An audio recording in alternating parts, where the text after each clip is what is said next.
Do you know what 50,000 miles is worth? Or how about 40,000 miles?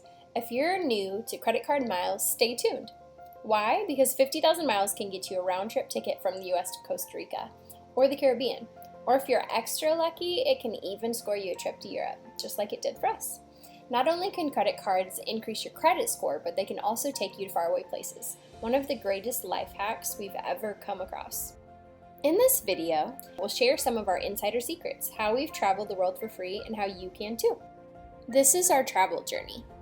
In 2014, Josh and I set off on a 3-month mission trip to Ecuador. It's where we thought God wanted us to go, so we went, and it was life-changing. So before we left, we had to save, and I mean big time. We weren't rolling in the dough. No, we were a couple of frugal 20-something-year-olds with big dreams and crappy jobs. In a bold attempt to save hundreds on airfare, we took a chance and signed up for a new credit card in hopes of earning a shiny new sign-up bonus. Now, before Ecuador, we didn't own a single credit card. Nope, not even one. We were so afraid of debt that we paid cash or used a debit card for literally everything, from cars to our 750 square foot house, groceries, and everything in between. So getting a travel credit card was a huge leap for us. It was also super confusing. We asked ourselves questions like, what are miles? How much are miles worth? Will they affect my credit score? And what are the risks and rewards attached? It was confusing, but the good news is it doesn't have to be. So how much are travel miles worth? Good question. Okay, so let's get to the numbers. Now keep in mind that every credit card is different, but in general, a credit card mile is worth about 1 cent. Something like this. So 50,000 miles is equal to $500. 40,000 miles, $400. 30,000 miles, $300. 15,000 miles, $150. You get the idea. So it's not an exact science by any means, but it's a simple, easy equation to follow. So you're probably thinking, I have to spend $50,000 to get a measly $500 worth of free airfare? Technically, yes. There's more to it. So the exciting news is that most credit cards offer an incentive or sign-up bonus. So yes, you can absolutely use your credit card for years, someday wind up with, $500 worth of points, or you can look for a card with an awesome sign-up bonus. So credit card companies want your business. Not only do they earn a percent each time you make a purchase, but in my opinion, they're kind of banking on your failure. That's why it's so important to be a savvy consumer. You do not want late fees and interest adding up. Now, because credit cards want your business, most of them are going to offer a lucrative sign-up bonus. Now, the terms are going to vary, but may read something like this. Spend $3,000 in the first 3 months and get 50,000 points. Or in layman's terms, spend $3,000 in the first 3 months and get $500 worth of free airfare. It's an incredible deal so long as you stay out of debt. That's why I caution each and every person who considers this method to really think about it. Think about the benefits and consequences of having a credit card and ask yourself, do I trust myself with this? If you don't, that's okay. Stop before you start and stay far from it. You may save yourself heaps of trouble and lots of money. Now, if you do trust yourself, be strategic with which card you choose and always pay it off. Which travel credit card should I choose? So browse the internet and you'll notice that there are tons of different credit cards out there. American Airlines? Yes. United? Of course. Southwest? Definitely. One of my favorites. Now, it's fun to look through various deals and figure out which card is going to be best for you. If you like to travel domestically and value the flexibility of changing your flight without fees, maybe Southwest Airlines is the right fit.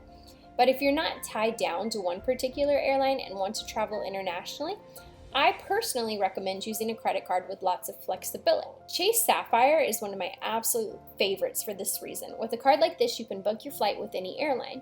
This can help you save a lot of money because you can book the flight with the lowest fare. Now, to pick the best credit card, my recommendation is to look at sites like NerdWallet or the Points Guy. Each month, they offer their top picks for the month, the credit card deals they think are the best. They even go through the pros and cons of each card and spell out certain stipulations. Now, another tip is to search for flights using Google Flights or Skyscanner. Now, I love Google Flights. It's fun to play with different destinations and dates, and I always find the cheapest deals this way. It's also important to note that many credit cards will charge an annual fee. This may be charged during your first billing cycle or on your 1-year anniversary, and likely every anniversary after that. Now, American Express, for example, charges a super hefty annual fee, sometimes near $500. Now, I don't recommend most Amex cards for this reason. If you do choose a card with a large fee, you may want to cancel that card before the year's up. And that's okay, you can do that.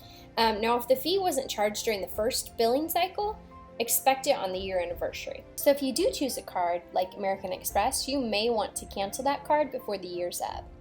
Now, overall, you're really going to want to think about this, whether you should sign up for a credit card or not, especially if you're trying to get a loan or make a big purchase in the near future. In that case, you may want to hold off. You don't want that small ding in your credit. You're just going to have to weigh, pros and cons and make the best decision for you. Okay, so how to stay out of debt when using your card? I recommend the following. Only spend on items you're already going to purchase, like groceries, utilities, insurance, cell phone bills, etc.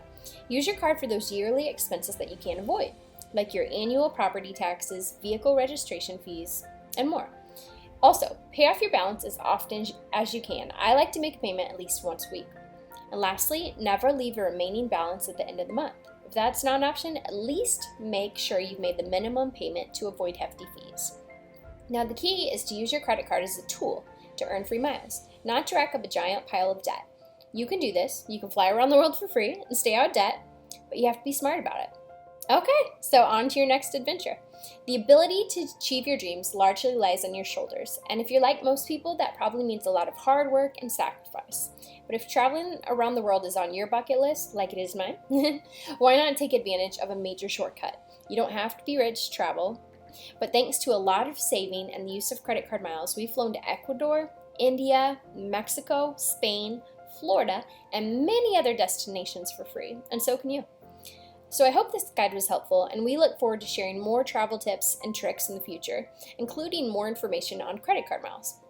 If you like this video, be sure to like it and subscribe.